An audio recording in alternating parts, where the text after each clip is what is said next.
Hello, this is Nike. Um, I'm very upset because I just made this video about Benadryl. Then I ended up having to delete it and then restart all over because my stupid phone wouldn't have enough storage because it's stupid and this phone is useless and I hate it. Back to the point. Benadryl, okay? First time I took Benadryl, one of the first times, I was with my brother. We was playing Minecraft, and then it started kicking in. I was blinking my eyes. I was itching, kind of. I was like moving around, like it's kind of like Tourette's. You have to move a certain way or whatever. Um, your mouth be dry. You see, you hallucinate. I hallucinated a spider on me.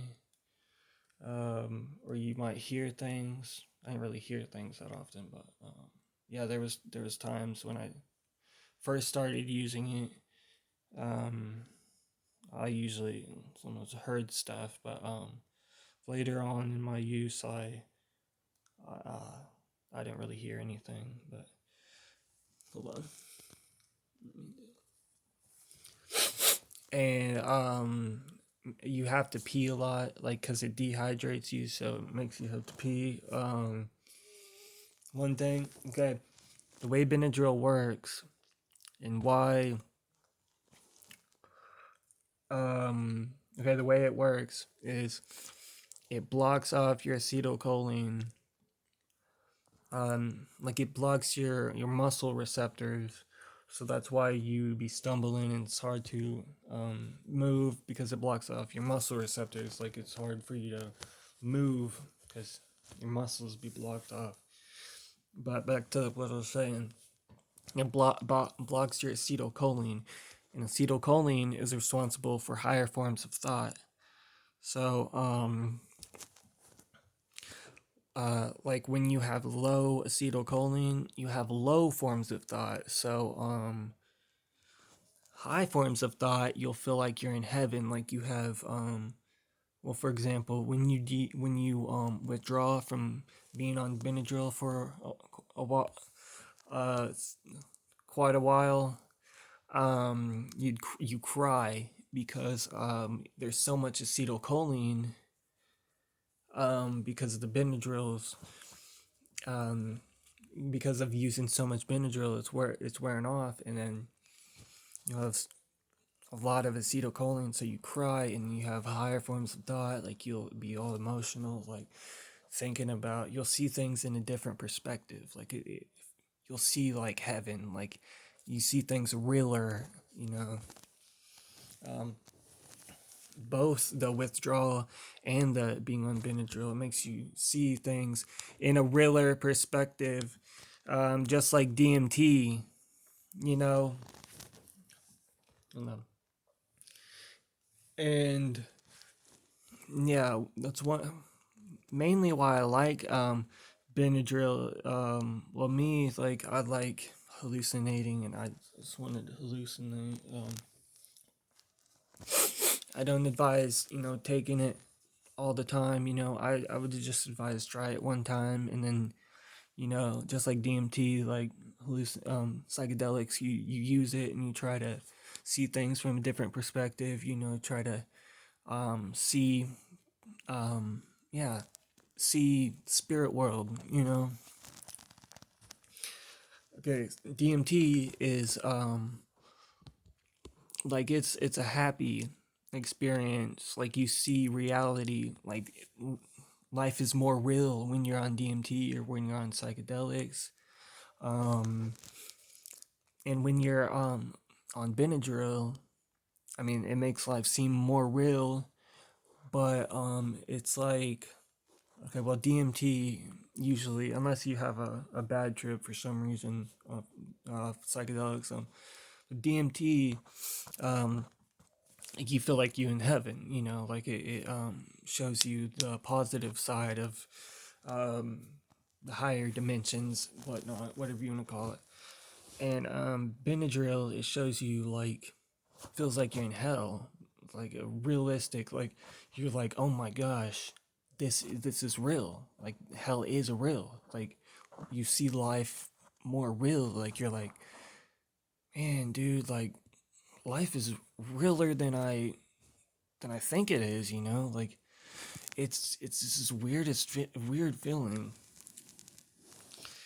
And like, or you well, for me, like when I did it, like I would like be like, man, I need to not take Benadryl anymore, or I need to change my life, quit doing certain things because just seeing the negative side of it, and I was like, um, I mean, Benadryl definitely helped me see things from a different perspective. But me, I was just using it because I wasn't able to take kratom.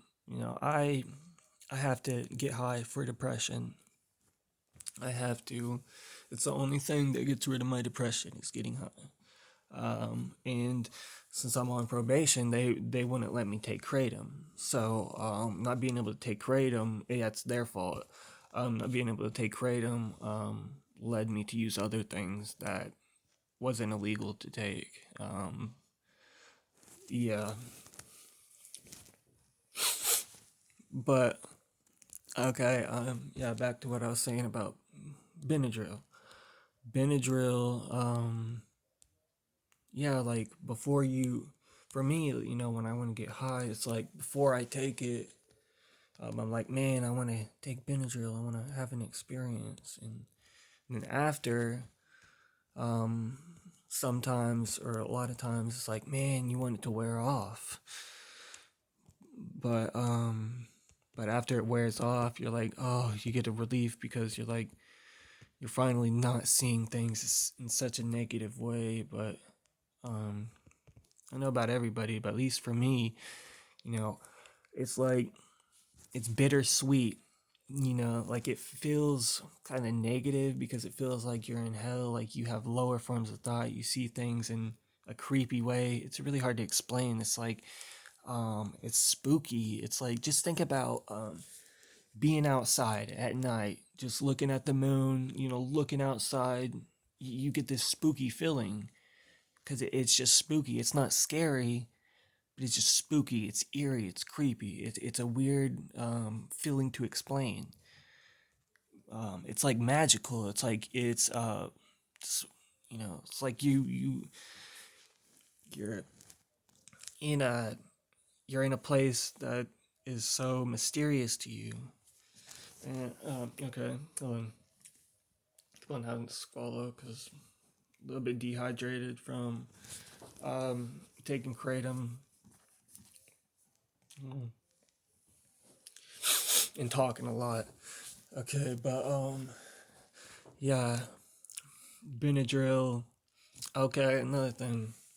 When you listen to music, usually sad music, yeah, mainly sad music, it's amazing. Like you get this feeling. It's like because like you see things in a negative way. Like you listen to the sad music, and you realize like you need to take life seriously, more seriously than you way like 10 times more seriously than you ever thought to imagine. So like, I mean, you think that psychedelics change your life and make you see things from a different perspective. Well, bad trips, and you've I don't know if you've heard this, but people say that like the bad trips are better than good trips because the bad trips are the ones that teach you things and show you what you need to change and that you need to take life seriously and you need to um, do certain things a certain way because you just see the consequences and whatnot. Bad trips are better because they make you change more to a better. They make you evolve into a better you. But yeah, um, it's like I just sit there playing sad music, and it's sad. It's like, man, it's just so sad and eerie and creepy. But at the same time, it's good because it's like it's different than normal old boring life. It's I'm somewhere, higher, like not really higher, but I'm in a different dimension partly. Yeah. So you literally believe that you're in a different dimension, like, and who's to say you aren't? But that's how it feels. Like regardless of what you believe, that's how it makes you feel. Makes you believe that you're in a different dimension because the things that it shows you and the way you feel. And yeah, it's just like one way that I can explain it is like say you somebody got knocked out and like everything gets blurry slowly, and they hear echoes, they hear somebody's voice, but it's kind of like echoing, it's saying multiple times, and they're kind of losing consciousness, and kind of feels like that because it's just hard to it's like you're there, but you're also not there. Like it's like you're there half the time. It's like you're there, not there, not there, not there. I can't really explain it. You just have to try it. But yes, it is an amazing teacher. If you want to learn things, you're trying to figure something out.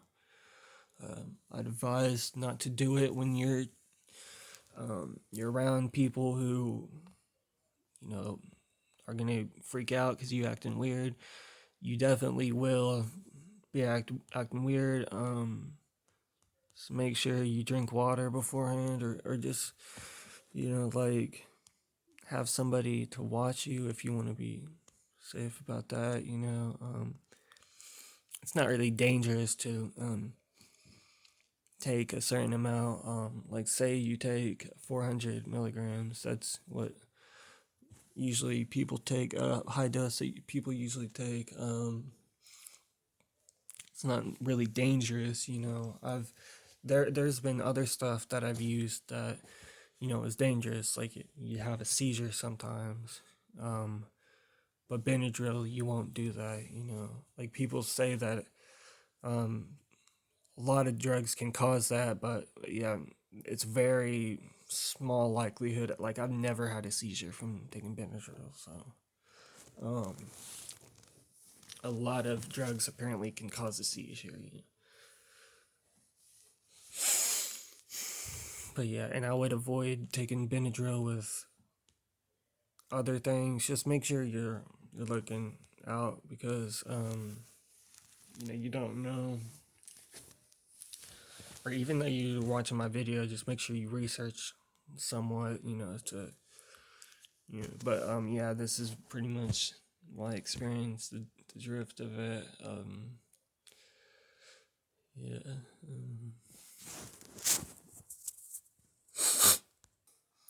And also one thing that I want to say is it's like um